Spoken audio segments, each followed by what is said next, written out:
Saudara-saudara pecinta sejarah sejalan dan searah, masih tetap bersama saya, dan kali ini saya sudah berada di Desa Terung, tepatnya di situs Watu Umpak ya. Di belakang saya ini ada namanya situs Watu Umpak yang oleh masyarakat Magetan, utamanya masyarakat Desa Terung ini adalah sangat disakralkan dan mempunyai suatu aura yang disebut dengan aura mistis yang konon bisa memancarkan sinar. Kalau dilihat dari kota Magetan ini seperti sodo lanang ya, menyeluruh itu ya. Di sini masih ada bekas-bekas sesaji atau bekas-bekas pedupaan, di mana situs Watu Umpak ini menurut sejarah masih di dalam area sejarah Mojopahit ya. Jadi di sini diperkirakan kurang lebih abad ke-15 atau yang namanya kita sebut dengan Sirna Ilang Kertaning Bumi Sandioka Laneng Mojopahit antara tahun 1478 sampai abad ke-15 tahun 1500. Karena apa? Karena dengan sejarah yang diyakini oleh masyarakat di Kota Magetan, baik di Desa Terung ini, Watu Umpak ini adalah salah satu watu yang berasal dari Gunung Lawu ya. Konon ya, di sini juga ada dua yang dikeramatkan, satu batu bintang yang ada di sebelah kanan saya itu dekat jalan, dan yang sebelah kiri namanya Watu Umpak. Ya, karena apa disebut Watu Umpak? Ya, Watu Umpak adalah tataan daripada umpak ya, tataan daripada sebuah bangunan yang di atasnya itu ada yang namanya Sokoguru. Dan pada abad itu Adipati Terung ya dikabarkan disuruh Sultan Demak untuk urunan ya. Urunan itu maksudnya ikut campur di dalam urusan pembangunan Masjid Demak. Satu, dia disuruh mengirimkan batu ini ya di belakang saya ini yang masih berwujud batu, tapi ini belum ditata seperti umpak, yang berasal dari lereng Gunung Lawu.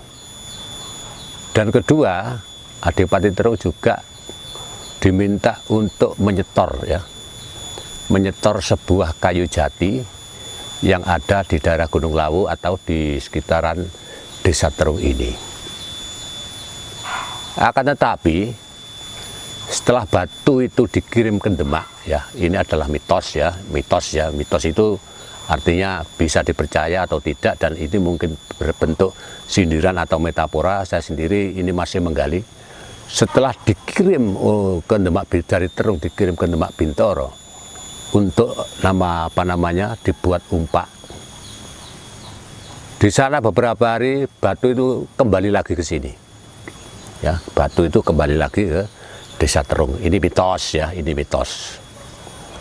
Terus kemudian disuruh pula oleh Sultan Demak untuk urun, yaitu menyumbang sebuah kayu jati yang juga dari lereng Gunung Lawu.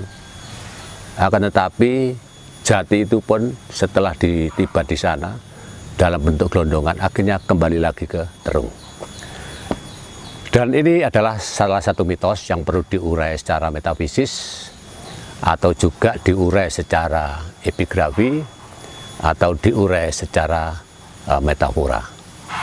Jadi semua itu ada yang namanya sejarah yang berdasarkan wujud, atau disebut dengan gelar, ada sejarah yang disebut dengan mitos atau metafora dengan apa yang disebut dengan gulung.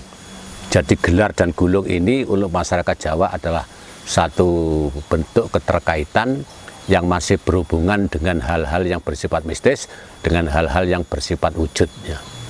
Jadi sudah saya jelaskan tadi, secara wujud itu sudah sudah diusung ke Demak Bintoro, kemudian kayu jatinya juga diusung ke Demak Bintoro. Akan tetapi kayu jati yang dari Terung ini tidak mau dibuat cagak, maupun umpak yang dari Gunung Lawu ini juga tidak mau, jadi kembali lagi.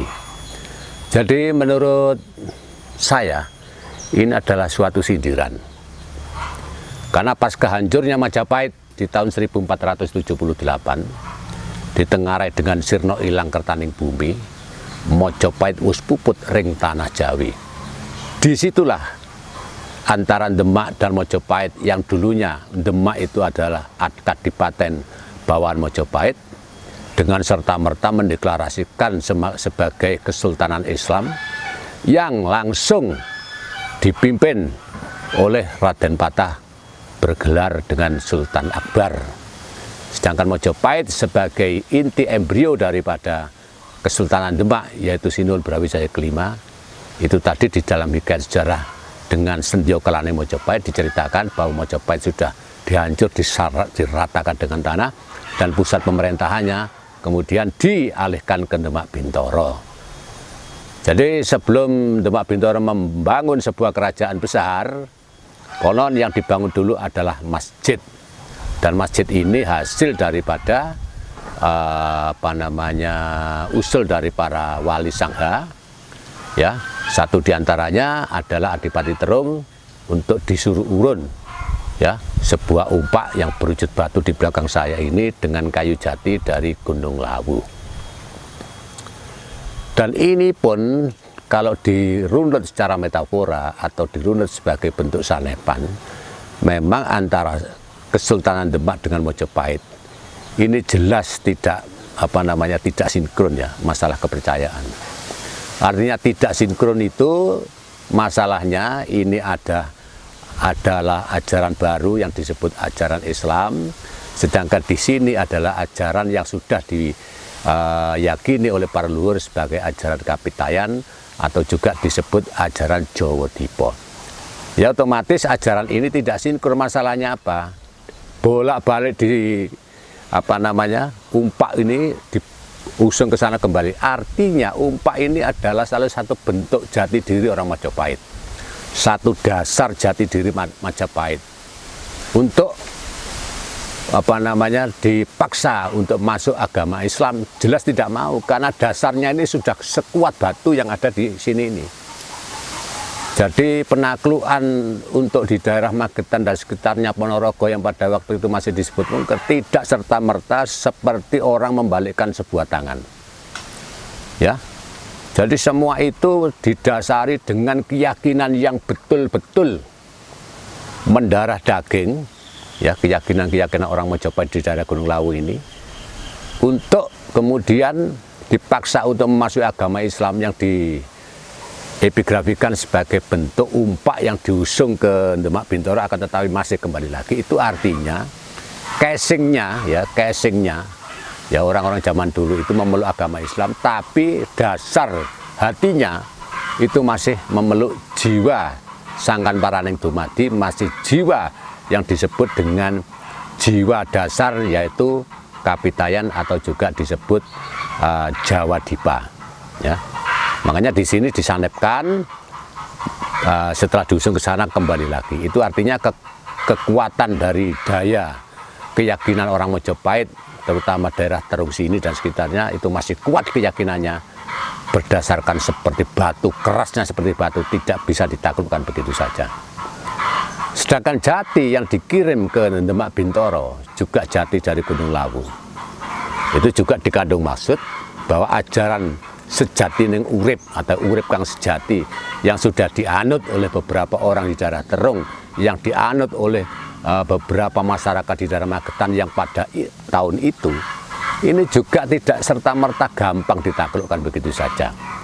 Karena sejati ning diri, kesejatian daripada orang-orang di sini, jati diri seorang Jawa itu tidak serta-merta harus begitu dilululantakkan atau ditaklukkan begitu saja. Masih kuat jati diri dalam mengemas daripada kearifan lokal atau tradisi-tradisi seperti yang saya lihat di sini. Masih ada tradisi membakar dupa, ada kembang bore, ada sekedar uang receh dan sebagainya. Ini adalah tradisi dalam bentuk Jawa Dipa yang pada waktu itu sebagai bentuk rasa syukur ya kepada yang gelar jagat ini.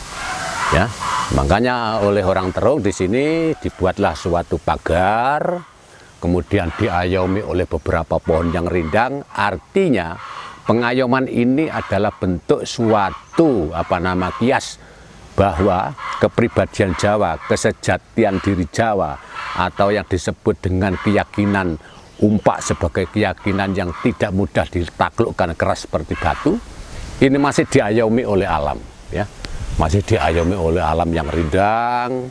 Di sana Gunung Lawu dan di sana juga kebun-kebun yang sangat indah.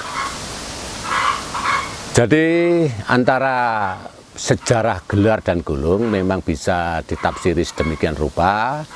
Jadi bentuk gelarnya atau bentuk wujudnya ini dulu pernah ada mitos bahwa batu ini pernah dikirim ke Demak Bintoro untuk dijadikan masjid, akan tetapi masih kembali lagi. Tapi secara gulungnya, apa yang sudah saya ceritakan tadi adalah sebuah epigrafi atau sanepan saja. Ya. Jadi untuk saudara-saudara pecinta sahabat sejalan dan searah yang masih memerlukan banyak edukasi tentang epigrafi dan sebagainya, bisa nanti saudara-saudara sekalian bisa langsung klik ke channel Sejarah atau Sejalan dan Searah biar mengerti apa arti yang disebut epigrafi dan apa sejarah yang sesungguhnya yang disebut gelar atau wujudnya. Jadi kembali kepada sejarah kelam, kembali kepada kehebatan kejayaan Mojopahit pada tahun 1293 sampai dengan 1478 yang penuh dengan liku-liku, ya.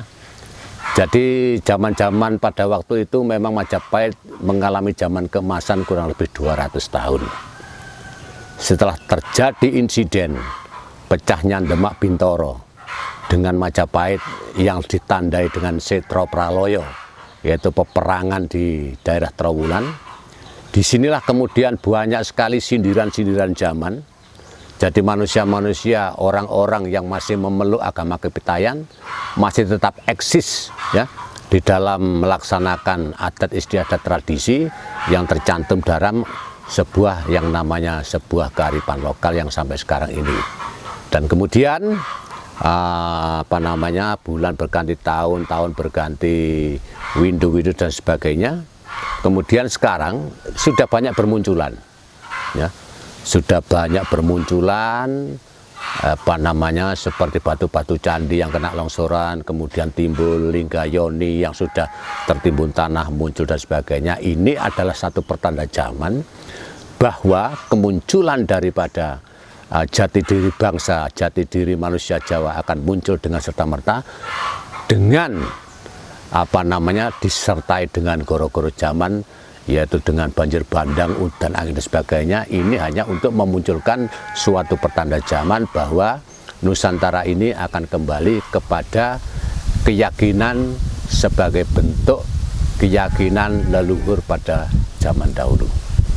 Jadi ini bisa kita saksikan di daerah Terong di sini dulu adalah merupakan salah satu bekas bukan kadipaten, akan tetapi untuk menghalang kekuatan, ya, untuk menghalang kekuatan. Di mana menghalang kekuatan ini, ya, situsnya ada di Punden Terong, dan di sana pula ada Desa Kalang, karena Kopassusnya pada zaman waktu itu adalah orang-orang Kalang, dan ini bisa dilihat dari toponomi Desa Kalang dan sebagainya sebagai bentuk Kopassus untuk kemudian menyusun kekuatan yang notabene adalah pembalasan dari Mojopahit ke Demak. Akan tetapi pada waktu itu ada salah satu wali yang tidak menginginkan pembalasan itu, namanya Raden Mas Said yang masih cucu daripada Sinur Brawijaya kelima yang bergelar Sunan Kalijogo.